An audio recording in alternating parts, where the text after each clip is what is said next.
mesdames, messieurs, l'effervescence poétique a fonctionné, elle s'est conjuguée à la dynamique didactique. Nous sommes très heureux de cette journée. J'espère que vous aussi, la preuve, vous êtes encore là, c'est déjà une très très bonne nouvelle. Nous nous réjouissons de pouvoir clôturer ces assises par l'annonce d'un plan global pour une prise en compte plus intéressante peut-être qu'aujourd'hui de la poésie. Nous sommes extrêmement heureux de pouvoir profiter de la présence de la conseillère d'État, Madame Cécela Amarel, qui se porte à notre écoute au terme de ces 3 jours que nous clôturerons donc en 2 temps. D'abord, je présenterai un début, le plan d'action sur la poésie sur le volet formation. Antonio Rodriguez présentera ensuite le volet recherche et le volet culture. Et ensuite, les propos conclusifs seront portés par Madame Cécela Amarel. Il y a eu beaucoup de propositions qui ont été faites. Il s'agirait maintenant de les transmettre, de les proposer à des enseignantes et à des enseignants. Et puis, avec toujours cette finalité de proposer aux élèves une immersion dans des textes poétiques et en même temps de les faire participer à des créations poétiques.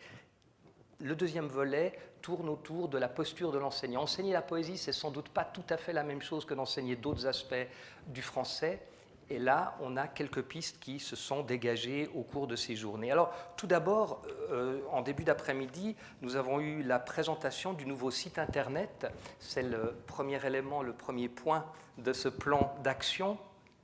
Un site qui se veut un lieu d'échange, un lieu d'exploration, un lieu où il va y avoir des documents qui vont être déposés au fur et à mesure, avec toujours, d'abord, la bonne nouvelle, c'est qu'il est le fruit d'une collaboration entre l'université et la Haute École Pédagogique.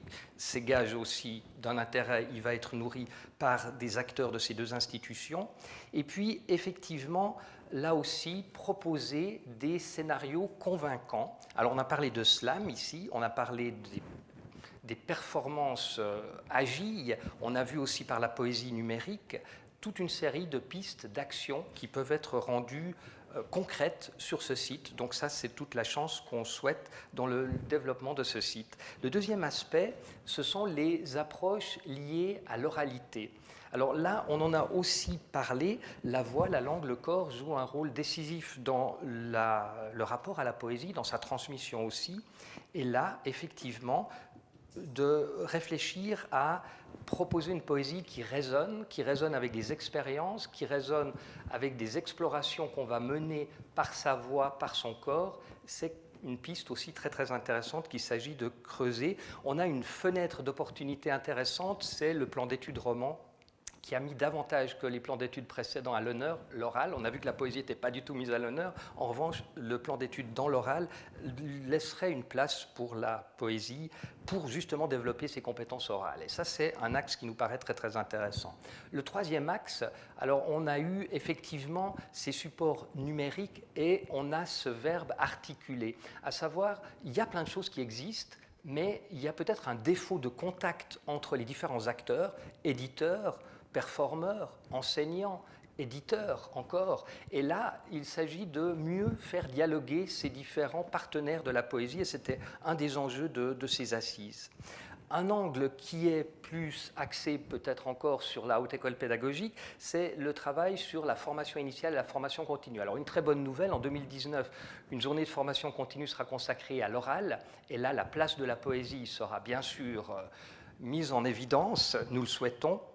Et dans la formation initiale, beaucoup de choses ont été questionnées sur les habitudes des élèves deviennent parfois les habitudes des enseignants. On a vu quelques expériences traumatisantes liées à la poésie. On a vu qu'au Québec et en Suisse romande, il n'y avait pas vraiment des scénarios toujours très passionnants qui étaient offerts aux élèves pour qu'ils développent un rapport intime, un rapport personnel à la poésie. Donc ça, c'est des choses qu'il faut vraiment mettre en œuvre aussi dans nos formations initiales en favorisant le contact des étudiants tant à l'université qu'à la Haute École Pédagogique avec des corpus poétiques larges qui leur permettent de faire évoluer certaines représentations de la poésie.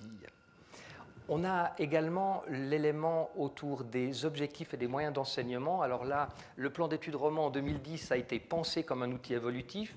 8 ans après, il n'a pas bougé. On voit que la portion congrue accordée à la fois au texte dramatique, au théâtre et à la poésie pourrait être renforcée. Ça peut être un chantier intéressant. Et là, notre souci, avec Antonio Rodriguez, avec l'Université de Lausanne, c'est de créer un groupe de veille qui puisse appuyer les réflexions autour de l'évolution de ce plan d'études de la même façon façon, un nouveau chantier est en train d'être réouvert, c'est celui des moyens d'enseignement.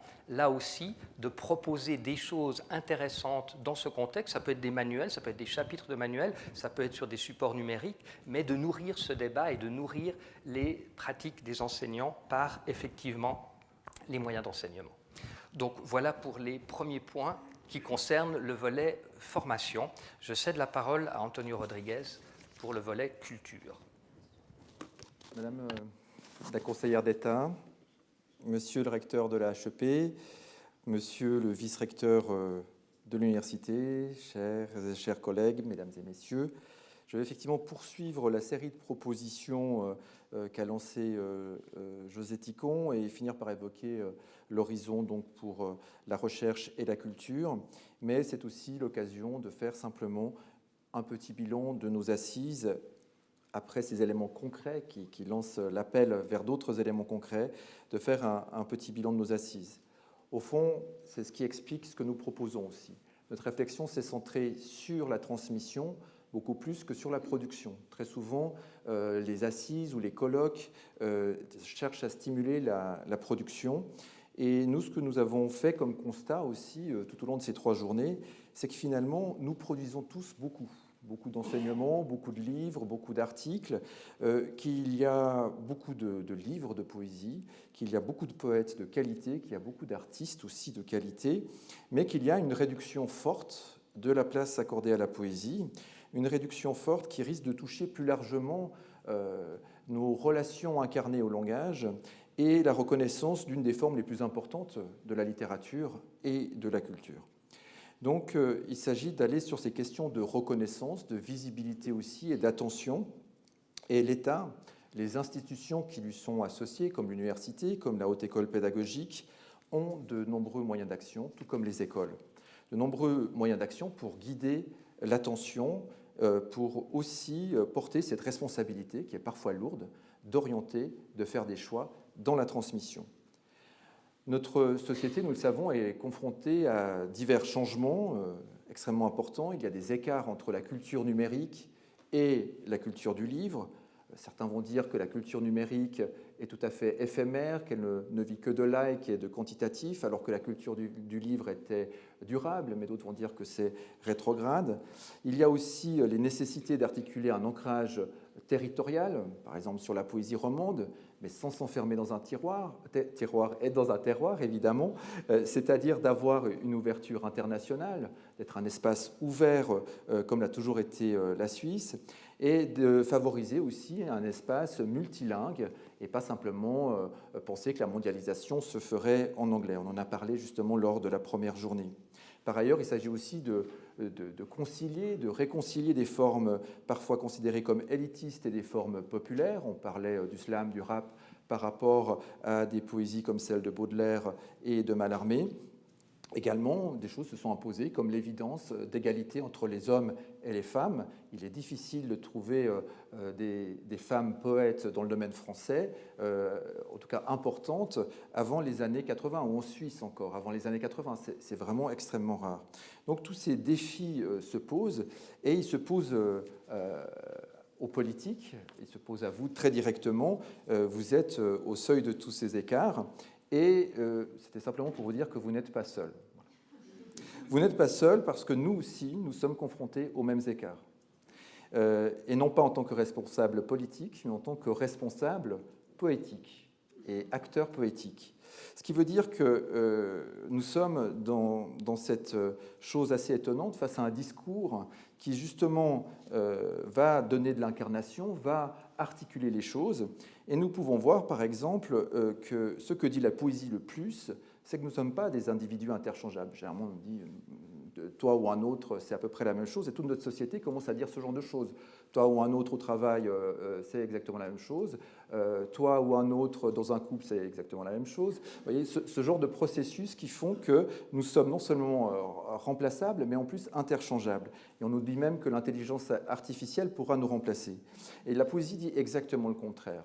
Elle n'est pas contre l'intelligence artificielle, mais elle dit, au fond, nous sommes ici et maintenant. Le premier geste poétique, c'est cet ici et maintenant. Nous sommes dans un corps, nous sommes dans une voie, nous sommes ensemble dans un lieu. Et nous expérimentons ce geste comme un geste poétique. Et ce n'est pas un repli personnel de dire « je suis ici, maintenant, dans un espace ». C'est un ancrage. Et donc, il faut davantage tenir compte de cet ancrage qui dit « nous sommes » et nous interroger sur ce que nous faisons. Qu'est-ce que nous enseignons? Pourquoi nous écrivons? Pourquoi écrire de cette manière? Pourquoi choisir de faire des recherches sur tel plan? Donc c'est aussi ce genre de choses que notre plan vise à interroger et à prendre aussi vos interrogations d'acteurs de la poésie. Alors comment transmettre? C'était la question de ces journées. Comment transmettre?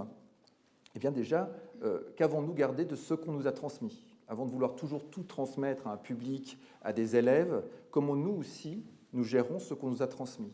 Donc c'est toute l'articulation du livre et du numérique, par exemple, qui est en jeu, des héritages historiques qu'il ne faut pas idolâtrer, mais en même temps, il faut bien sûr les articuler à notre actualité. On pourrait aussi se demander s'il s'agit simplement de faire passer des choses auprès des enfants ou de la jeunesse, ou si d'un autre côté, les enfants et la jeunesse n'ont pas des choses à nous transmettre aussi, y compris dans les échecs de nos transmissions. C'est-à-dire que peut-être c'est aussi les modalités de transmission qui sont en train de changer. Du coup, on peut aussi se demander si le public doit simplement être là et se taire et assister à un spectacle de poésie ou écouter le poète ou écouter l'expert sans forcément lui-même devenir productif ou en tout cas être en relation. Donc ce sont toutes ces relations qui évoluent et c'était les questions centrales qui étaient les nôtres. Alors j'en viens maintenant aux différents points. Nous avons fait, depuis le début, esquissé 5 points du côté de l'éducation. Vous en aurez encore 9 autres qu'on vous suggère, évidemment. Vous ferez ce que vous voudrez de ces points, mais c'est une suggestion. Et si vous comptez bien, ça fait 14 points, 14 comme un sonnet. Donc c'est extrêmement facile à mémoriser. Il y a des moyens mémotechniques et c'est aussi à cela que servent les formes. Donc du côté culturel, ce sont des suggestions, évidemment, sur les médiations, absolument pas sur la production. Mais nous savons que vous voulez entreprendre une vaste politique du livre, et donc nous vous suggérons, voilà, ça a été ici, de garantir une place à la poésie dans cette politique du livre, d'avoir une vision, parce qu'il y a des genres dominants, des genres qui accaparent l'attention, la visibilité, le polar, d'autres genres qui ont déjà beaucoup de visibilité, et des genres extrêmement importants du point de vue public, pour les honneurs, pour donner un nom à un bâtiment scolaire, pour donner un nom à une rue. Et très généralement, on n'utilise pas ces auteurs-là, donc de veiller à cette dimension du côté d'une politique du livre. Également de stimuler les outils qui accroissent la visibilité, puisqu'un des problèmes, c'est que la poésie est peu visible, que les journalistes eux-mêmes nous disaient qu'il était difficile de faire une recension de livres. Est-ce qu'il ne faudrait pas encourager des espaces de recension, y compris sur le numérique, ou des espaces de partage autour des livres? Favoriser aussi l'articulation du livre et du numérique. Il ne s'agit pas d'être sur un support plutôt que dans l'autre, mais évidemment, comment les articuler harmonieusement sans créer de fractures entre les générations. Ce que nous constatons parfois en poésie, c'est qu'il y a des fractures aussi entre des milieux et des générations intéressées par la poésie. Enfin, de soutenir des initiatives, il y en avait plusieurs qui étaient évoquées pendant ces assises, d'associations ou d'institutions qui ont envie justement de rendre visible la poésie en faisant des médiations, en articulant des choses qui pourraient être réservées à un certain public et à l'étendant à plus de public. C'était le cas dans certains salons ou dans certaines manifestations. Du côté de la recherche, d'une certaine façon, ce sont les synthèses de propos que nous avons ou d'entreprises que nous menons ou de choses qui se sont dites pendant ces assises. Du côté de la recherche, il s'agit bien sûr d'accroître une recherche de pointe internationale, de ne pas simplement se contenter d'une langue et se dire c'est notre langue, donc on fait nos études dans cette langue-là. Il s'agit d'articuler, par exemple, d'imaginer une encyclopédie de notions et de les travailler en différentes langues. C'est tout un travail qui peut être mené. Il s'agit aussi d'être ancré sur un territoire, de cartographier ce qui se passe en Suisse romande. On a parfois résumé toute l'activité poétique d'une région, et vous en faites partie de cette activité poétique, en disant il y a tel poète qui succède à tel poète. Eh bien, plutôt que de faire cela, nous pourrions aussi cartographier, voir tous les acteurs, comment ils investissent la poésie à certains moments, y compris faire des enquêtes, comme elles ont été présentées ce matin, des enquêtes pour voir les images de la poésie, comment vous utilisez la poésie en classe, et ce que nous pouvons faire aussi par rapport aux images de la poésie. Un autre aspect qui nous semble important, c'est que la théorie et la recherche littéraire doivent tenir compte de l'enseignement, doivent tenir compte des relations à la poésie, des pratiques sociales, et pas simplement des esthétiques détachées de ces relations. Finalement, on a vu qu'on pouvait très bien lire un texte poétique narrativement, et que ça pouvait aussi poser des problèmes par rapport à la poésie.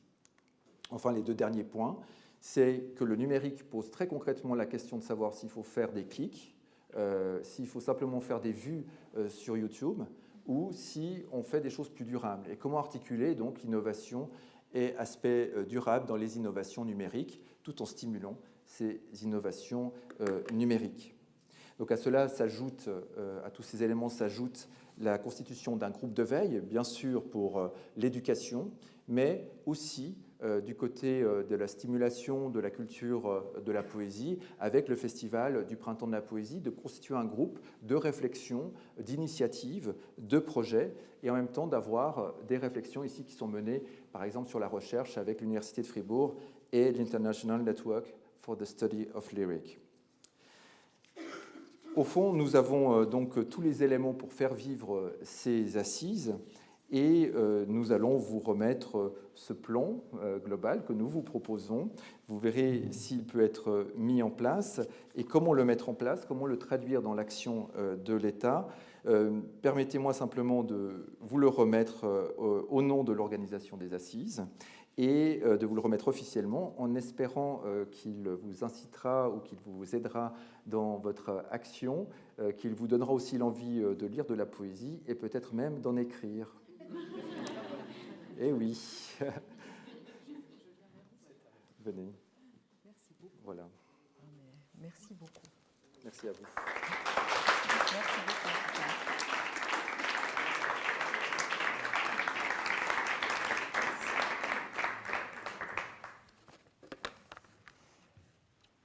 Voilà. Monsieur le vice-recteur de l'Université de Lausanne, monsieur le recteur, mesdames et messieurs, messieurs les professeurs, je dois dire que je suis la dernière intervenante de ces 3 journées d'échange. J'ai la tâche et surtout l'honneur de vous apporter ici quelques mots, par ces quelques mots, les salutations du Conseil d'État vaudois. Et j'ai, je dois dire, beaucoup de plaisir à recevoir aujourd'hui votre plan global pour la poésie qui donne un horizon enthousiasmant et multiple à la création et à la transmission de cette forme littéraire. Il est grand ce plaisir parce que, en plus de l'importance politique que je souhaite donner à votre démarche, je suis, tout comme vous, intimement convaincue que l'accès au genre poétique dans toutes leurs déclinaisons, à ce que l'on nomme aussi poétique, est une voie royale d'accès à la liberté, parce que, comme vous l'avez dit, dans un monde sous pression, où tout se négocie, où tout s'indifférencie, l'utilisation du langage, notre instrument commun, hors de ses utilisations habituelles, est une libération et nous rappelle que nous sommes des êtres, comme vous l'avez dit, tout à fait singuliers. Le département que j'ai l'honneur de diriger au sein de l'État de Vaud est celui de la formation de la jeunesse et de la culture. Ainsi, la poésie, au sens large, résonne dans les enjeux et le souffle que nous souhaitons donner au sein des institutions formatrices et culturelles vaudoises.